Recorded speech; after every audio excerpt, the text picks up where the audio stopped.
भाजपा प्रदेश अध्यक्ष दिलीप जायसवाल की trust act उल्लंघन में संलिप्तता उजागर, इस्तीफे की मांग तेज।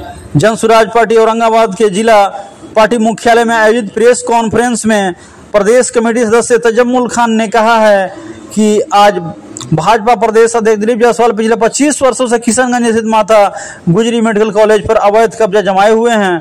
ट्रस्ट एक्ट का उल्लंघन करते हुए उन्होंने ट्रस्टी गुरुदयाल सिंह को बाहर कर करतार सिंह पर दबाव बना कॉलेज पर एकाधिकार स्थापित किया है। साथ ही उन्होंने कहा कि जायसवाल ने अल्पसंख्यक समुदाय के इस कॉलेज को अपने निजी हितों के लिए इस्तेमाल किया। साथ ही उन पर राजेश शाह की हत्या की साजिश में संलिप्तता का आरोप है। जांच कर पुलिस अधीक्षक द्वारा दी गई क्लीन चिट पर भी सवाल उठे हैं, क्योंकि उनकी पत्नी ने इस कॉलेज में MBBS किया है। आइए जानते हैं कि दिलीप जायसवाल को उन्होंने तत्काल इस्तीफे की मांग क्यों की और क्या कुछ इस प्रेस कॉन्फ्रेंस में बताया।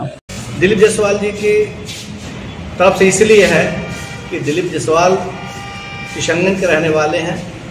वो एक बार सांसद और 3 बार MLC बीजेपी की तरफ से हैं और वो मेडिकल कॉलेज चलाते हैं। मेडिकल कॉलेज में जिस तरीके का घोर धंधा उन्होंने किया है कि एक 4th ग्रेड की नौकरी वो दिलीप जायसवाल इनिशियल स्टेज में करते थे। धीरे धीरे वो प्रोन्नति करते करते करते लोगों के बीच में दलाली और बैटरिंग करते करते वो लास्ट में पूरे सिख बिरादरी का जो अब बिहार में माइनॉरिटीज कहलाते हैं उनके कॉलेज को ही हड़प कर दिया इन्होंने। और हड़प कुछ इस तरह किया कि लास्ट में उन्हें हड़प करने में जो दिक्कतें होती थी, यहाँ तक कि उस कॉलेज के नाम पर उस कॉलेज के मालिक का मर्डर तक हुआ, जिसका कोर्ट में केस हुआ और कोर्ट ने दिलीप जायसवाल को दोषी ठहराया।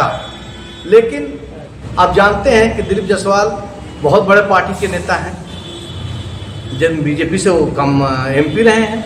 वर्तमान में वो बीजेपी के प्रदेश अध्यक्ष हैं। प्रदेश अध्यक्ष जानते हैं आपकी किसी पार्टी का हेड होता है। ऐसे कलंकित आदमी को बीजेपी प्रदेश अध्यक्ष बनाकर उसका जो ओरिजिनल चेहरा था वो भी जनता के बिहार वासियों के सामने आ गया। और उससे बड़ा ये सबसे बड़ी अफसोसनाक बात है कि बिहार के पूर्व मुख्यमंत्री राबड़ी देवी ये कई जगह बोली हैं कि दिलीप जायसवाल मेरा मुँह बोला भाई है। मुँह बोला भाई है। अन्य कई गहरे रिश्तों से उन्होंने नवाजने का काम किया दिलीप जायसवाल का। तो भाई अब तो दोनों का चेहरा बिहार की जनता के सामने, बिहार वासियों के सामने आ गया। दिलीप जायसवाल तो मर्डर थे ही। सिख बिरादरी के लोग का जो माइनॉरिटीज है, अकलियत में है, अल्पसंख्यक हैं, उनके कॉलेज को तो उन्होंने हड़पा ही। मेडिकल कॉलेज जैसे कॉलेज को हड़पा ही। और राजद जो बहुत बड़ी हिमायती पार्टी कहलाती है, तो वो भी तो अपना जो 15 साल वाला शासन था उसको उसने उजागर कर दिया। जो 15 साल का शासन जो था राजद गठबंधन को आपको पता ही है। तो दिलीप जायसवाल जैसे लोगों को अगर उसने कहा कि मुँह बोला भाई है, तो उन्होंने भी अपने चेहरे को कलंकित करने का काम किया है।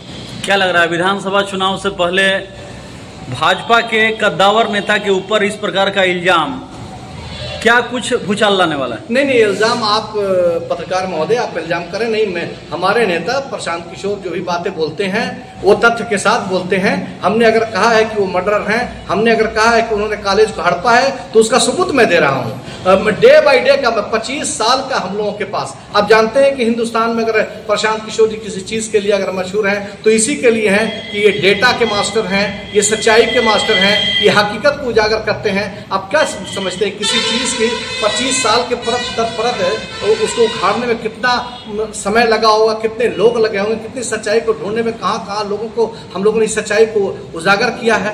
तो इस तरीके से प्रशांत किशोर जी की बातों को हिंदुस्तान का कोई नेता, वो तो सभी नेता को चैलेंज करते हैं। क्यों नहीं बड़े बड़े नेताओं की जुबान खुलती है? क्यों नहीं नीतीश कुमार की जुबान खुलती है? नीतीश कुमार को तो रोज बोल रहे हैं कि अगर मुख्यमंत्री नहीं रहने देंगे, अगर हम 20 सीट से ज़्यादा नहीं जीतने देंगे, तो जुबान नीतीश कुमार की क्यों नहीं खुलती है?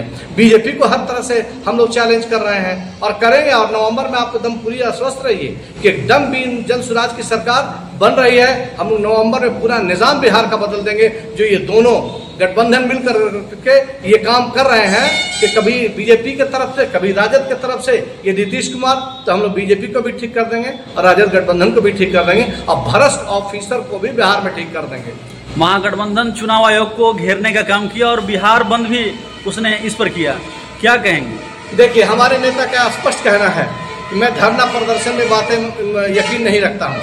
आपने देखा होगा कि दरभंगा में एक एम्बुलेंस पे एक औरत का डेथ हो रहा था, अंतिम सांस ले रही थी, और राजद का नेता टोपी पे कह रहा था कि 90 वाला दशक आ जाए तूने तो ठीक कर दे वो तो हनी के। तो ये तो उनका चरित्र अभी भी है। आपके सभी चैनलों पे वो चल रहा है, आप गहराई से देखिए, आपको पता है कि कितनों इमरजेंसी हो, एम्बुलेंस सेवा कभी नहीं रुकती है। लेकिन राजद के लोगों ने क्या किया, हम लोगों ने क्या किया भाई, चुनाव आयोग के खिलाफ हम लोगों ने स्पष्ट तौर से कहा है कि चुनाव आयोग की ये बैठकबाजी है। चुनाव आयोग खास लोगों को वोट से वंचित करना चाहती है। हमारा जनसुराज का पहला मुद्दा है पलायन रोकेंगे। बिहार से बाहर 2 करोड़ लोग रहते हैं, हम लोग नवंबर के बाद उनको नहीं जाने देंगे। इसलिए वो चाहते हैं कि हम जो है जो वोटर लिस्ट के माध्यम से जो बाहर आएगा तो फॉर्म भरेगा ही नहीं, वोटर बनेगा ही नहीं, तो फिर सरकार जनसुराज की बनेगी कैसे? नहीं। इसलिए हम लोगों ने स्पष्ट कहा है कि चुनाव आयोग पूरी तरीके से घेरे में है, और अगर चुनाव आयोग ने अपना पूरा फैसला वापस नहीं लिया तो हम लोग कोर्ट में लड़ेंगे। प्रजातंत्र में कोर्ट है, सुप्रीम कोर्ट है, और न्याय मिल रहा है। अभी कोर्ट ने इनको फटकार लगाया है चुनाव आयोग को कि ये बैकफुट पर चले आए हैं, घुटने पर चले आए हैं चुनाव आयोग। चुनाव आयोग को तो जिस तरीके से काम करो प्राइवेट एजेंसी की तरह बीजेपी के सारे पर कर रहा है, लेकिन हमारे नेता अब हिंदुस्तान में किसी भी तरीके से किसी भी पार्टी को मनमानी नहीं होने देंगे।